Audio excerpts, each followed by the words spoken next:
To have the opportunity to be the mentor and the guest speaker for class 16-2, I tell you what, these young upcoming leaders, this mic is really, this one's better? Oh, wow. These upcoming leaders, though, they have a lot to offer. They challenge me. Some of the thought-provoking questions they threw at me, some of the things that they were very insightful about, they really challenged me. If you're a senior leader in here and you haven't had a chance to sit down with some of your junior enlisted, you're really missing out. You're missing out on some great conversation. You're missing out on a very rewarding conversation. Just don't ask them any tips on giving your guest speaking appearance. I asked them, I think I just asked them yesterday, what do you guys think I should speak about? And all they can talk about is I'm going to have the grading rubrics out, they're going to count the ums, sure, do you have a keynote outline?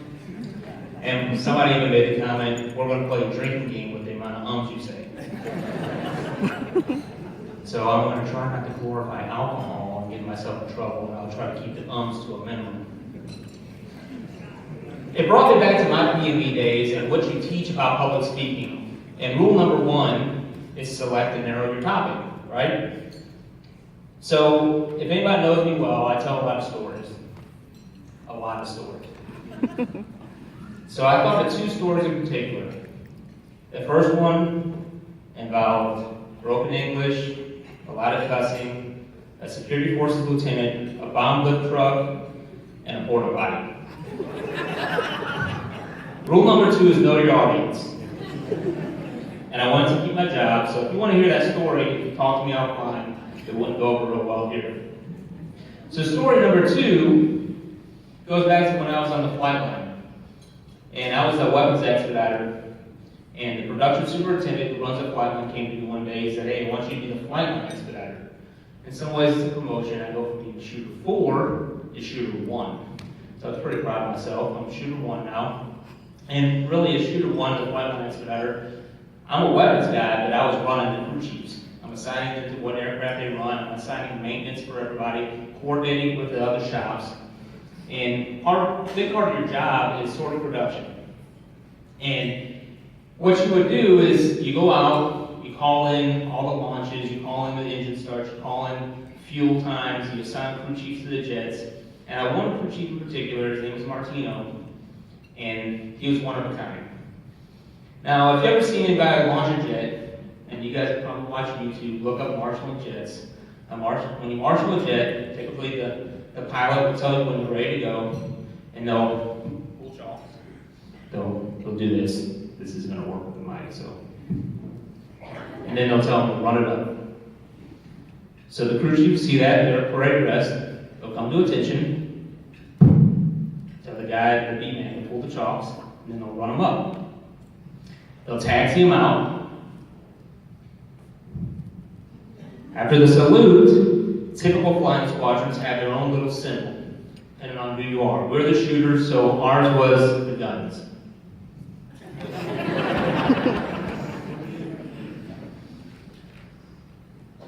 Usually senior airmen and staff sergeants that have been launching jets out for a while, their guns weren't exactly hot. They're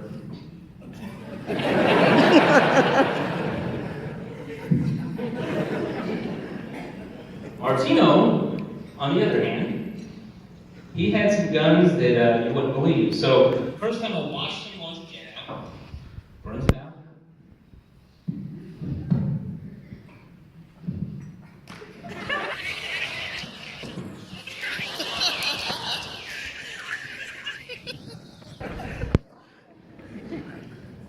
Of course, I was laughing. I went and talked to his flight chief. I was like, you ever see Martino launch a jet?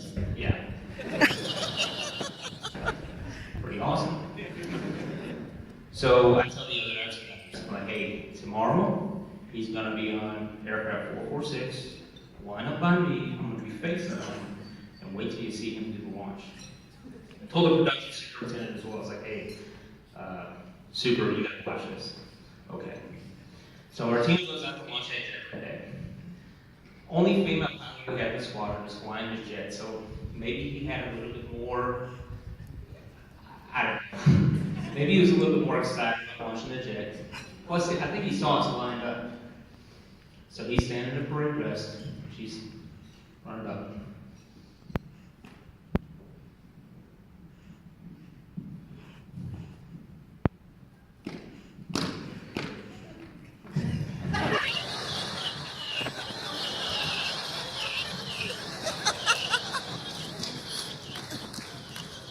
Here's the problem. Did you see what I did? I kept walking forward. That's what Martina did. When you're launching a jet, the wingtip comes right here. When you keep going forward, the wingtip's behind you. There's a missile here, there's a bomb here, and he got ran over. Ran over. Have you ever seen an F-16 race? They just nose down. And you can see her face. She's got her mask on, but she's like, and immediately I get my favorite call sign, Shooter 1. Shooter 1, super. Reel him in. So, I don't know what the heck that has to do with tonight. But I thought about it. This kid, he had a lot of passion. Right? As leaders, we need passion. We have to have that passion for people who follow us. This kid was authentic. Believe me, nobody was like Martina. And he was flexible, because when he got hit by the jet, you should have seen the way he ran. But honestly, those are three things that every leader should have. I could have said it all night earlier. It was hard to narrow down what you want to talk about when you talk about leadership. But those three things really hit me in the heart. And when you think about passion, the first thing I think of is pride. And I don't know what happened. I really don't. You guys have been to ALS graduations. You guys have been to promotion ceremonies. And what happens when you sing the Air Force song? Look around you. Here's what you'll see.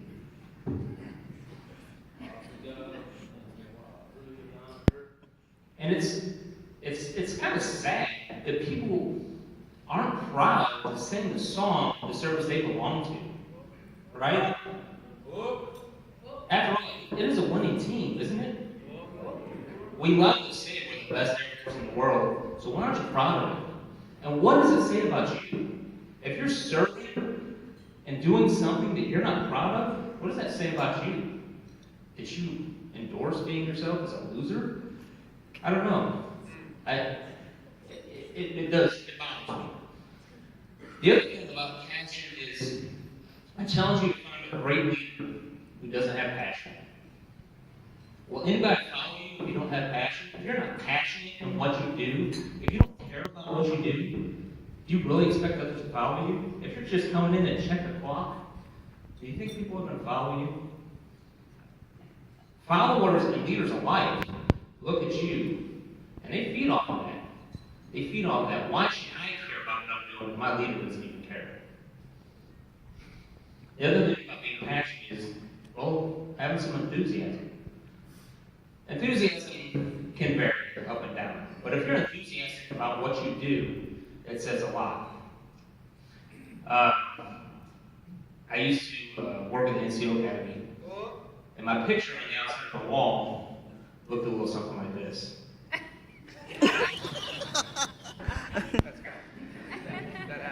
That's accurate. Ask anything back. So when I get students come through, they would come through the day before class. They just see where their classrooms are, and they'd see my picture. At the end of 6 weeks, I always ask for feedback. Hey, what did you guys think of the class? What can I do better? How can we make things better here? And often I'll get overwhelmingly positive feedback. Hey, it was fun. You're a lot better than we thought. I'm like, what do you mean I'm a lot better than you thought? You're a lot better than we thought you'd be. And finally, somebody was honest enough to say, it's your damn picture. Have you seen your picture? We thought this was going to be the longest 6 weeks of our lives. If you look in that program, you see I learned my lesson. I made sure I smiled when I got my first sergeant picture. Because, hey, nobody's going to come to you if you look miserable every day. If you're not enthusiastic and happy about what you do, how do you expect people to come to you and open up to you and find out what their real problems are? One other piece of passion is desire. You have to desire to want to be better. You have to have that positive mindset, that attitude to do stuff. My commander is a big Cowboys fan, so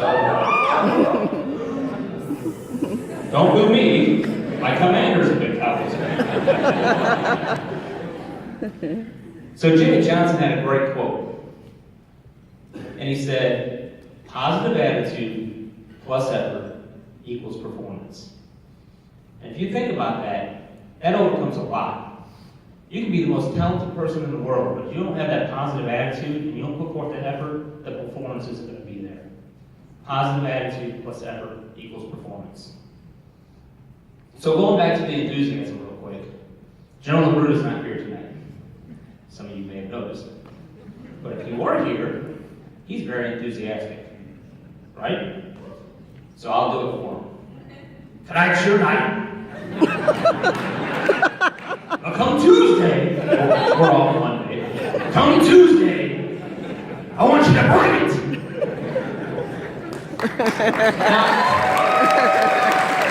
Now if I base my whole speech off of that, it's not very authentic. That's not me, right? That's totally General LaBrute. Authenticity is one of the most valuable assets you have as a leader, being who you are. That doesn't mean you can't be flexible, but you have to fit your personality into it. It has to be you. You have to be true to who you are. You can't fake it till you make it. I know that's a great saying, but it doesn't work. You have to be true to who you are. Being authentic also means being reliable. If you're saying you're going to do something, especially to your subordinates, you better follow through.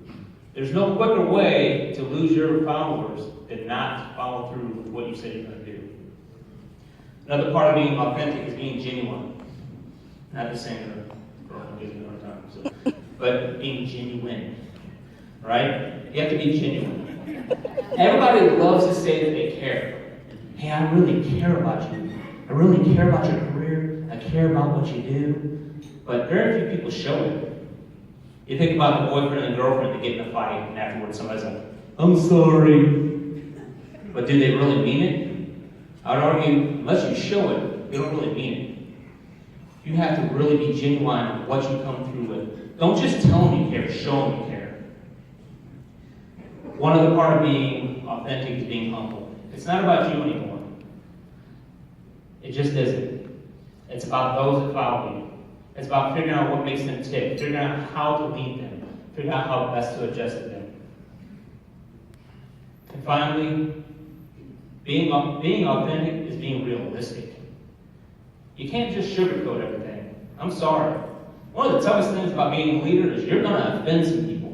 There's a difference between being offensive and offending. Offensive is just straight up trying to be a jerk. But you're going to have to tell people some news that they don't want to hear. You're going to have to tell them the tough news. They ain't cutting it. They ain't doing it right. They don't have their stuff together. That's part of being a leader. And you know what? They're never going to correct it. They're never going to get better if you don't tell them the hard truth. You have to be realistic. But that doesn't mean you can be set in your ways. So the final part of being a leader that I wanted to touch on is being an athlete. You have to be flexible.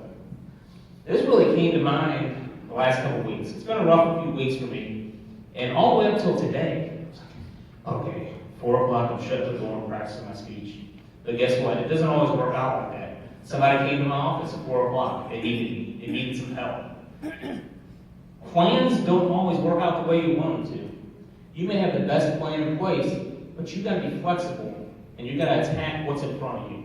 You're going to have to change sometimes. You're going to have to go through things. People say they hate change. I would argue against that, because every time one of you gets orders, you're like, 6 more weeks and I'm out of here.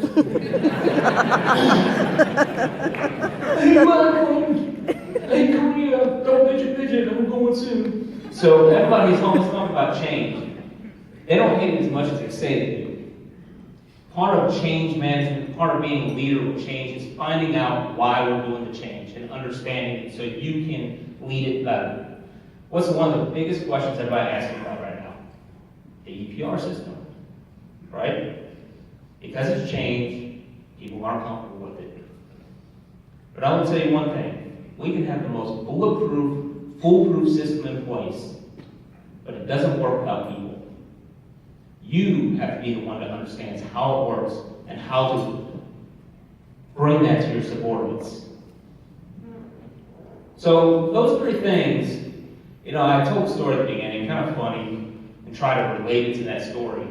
But I saw them in action about a week ago. Many of you know my unit lost somebody. And I tell you what, you learn a lot about leadership when adversity hits. It's easy to be a great leader when everything's going fine. It really is. You look terrific. Oh, they're all great. I love my shirt. I love my command. Because everything's going great. But when adversity hits, that's when you test your true mettle. And I'm not talking about myself. And I know they don't want me to talk about them. But when we lost somebody last week, I saw that passion. I saw people that actually cared about their unit.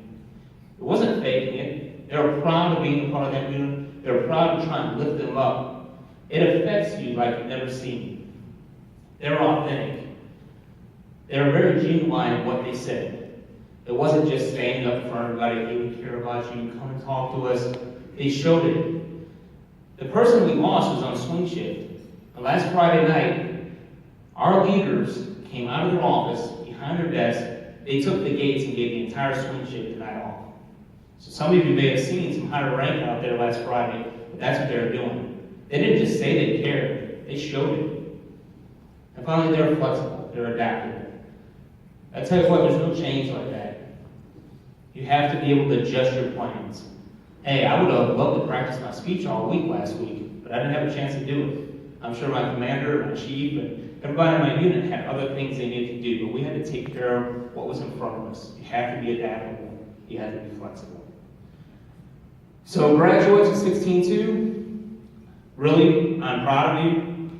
We're all proud of you. And go out and lead. Thank you.